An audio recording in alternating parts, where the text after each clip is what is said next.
socially constructed status that is real in its consequences. Consequences meaning its outcomes, right? And if race is real in its consequences and its outcomes, then people assume that race is then real in its circumstances. That was part of you all watching the video, right? And so, when we talk about why race is important, the first two characteristics that we see when we interact with people are race and gender, all right? And regardless of if we try to see that, or try to say that I don't see color, well, of course you see color. The whole point is you shouldn't treat people differently because you see color. And that is one of the fundamental problems, right? And so that's the reason why race continues to be at the center of American life and shape life chances and social interactions. For the most part, you all should have this because we talked about this last class. Race operates on three main levels. Micro level, through social interaction. This is the main way that people make sense of race, right? Because this is contextual, right? This is how we think about it. People think that face-to-face is what it is. It's difficult for us to see how race operates on a macro level, which is institutional, right? Through institutional conditions.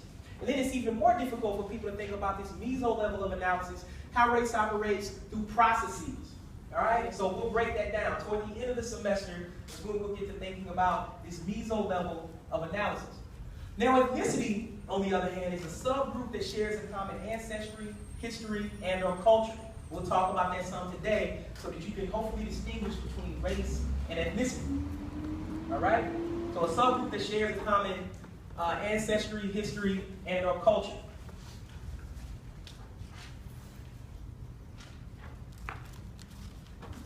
Now, racism, I love this definition by Dr. Lawrence Bobo from Harvard and Dr. Sibel Fox from Berkeley, where they say that racism is a set of institutional conditions of group inequality and an ideology of racial domination.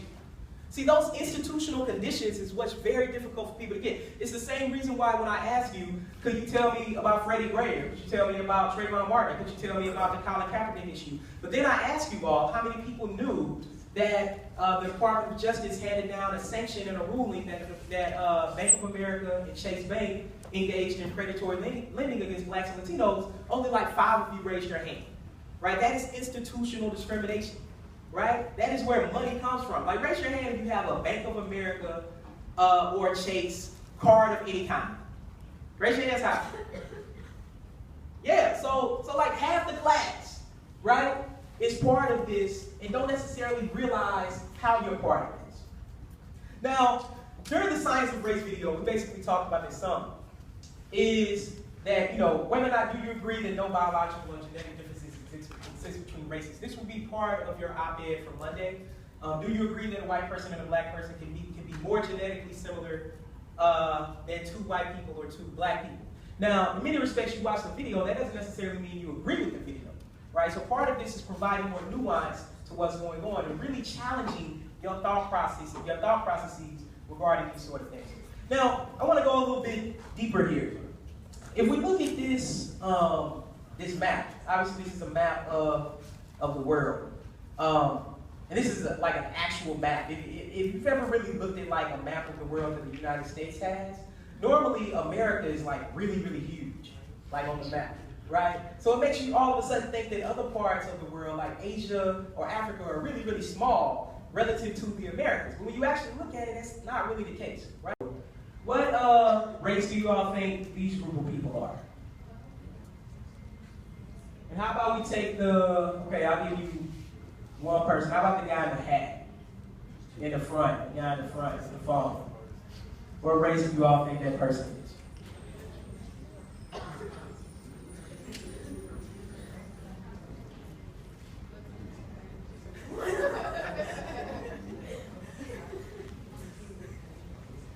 All right, let's see.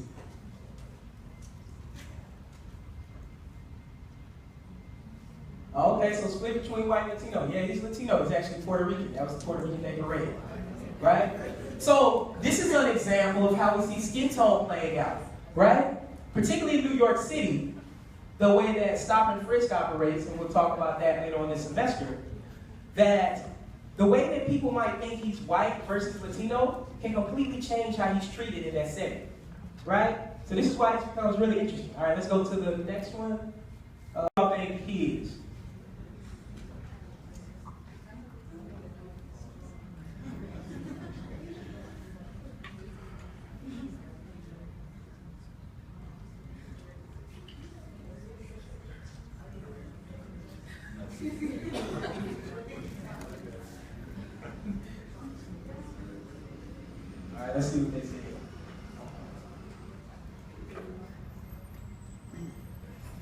so 17 people said black, 25 Latino, 1 Asian, 1 white. He's actually Latino, he's Puerto Rican as well. If we go to the next picture, a few people, okay. So what if I told you that if you look real closely at them, and it's difficult for people to do it because you have to look past their skin tones, they're actually twins. They're twins, right? Oh, look at it. Right? Oh. Now, just thinking about what you know about race at this point, how different are their lives going to be when they go out in public, when they're not at home? Even potentially within their own family, right? Because families have skin tone issues too, right? These are their parents, all right? They were born in England. What's interesting about this story, I love telling this story. I need to find a recent picture of them. What I love about this story is that when the first child was born, it was the daughter who people might think is black, right? And then when their other daughter was born, he said, "Oh my gosh, you cheated on me," right? He couldn't make sense of how they had a black and a white baby, right? Well, again, it happens.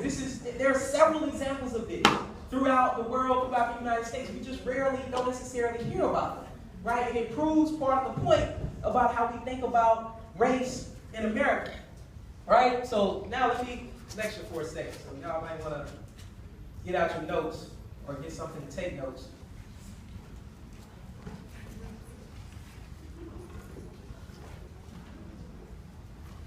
See, again, one of the main things I want you all to get is since race is real in its consequences, individuals assume that race must be real in its circumstances.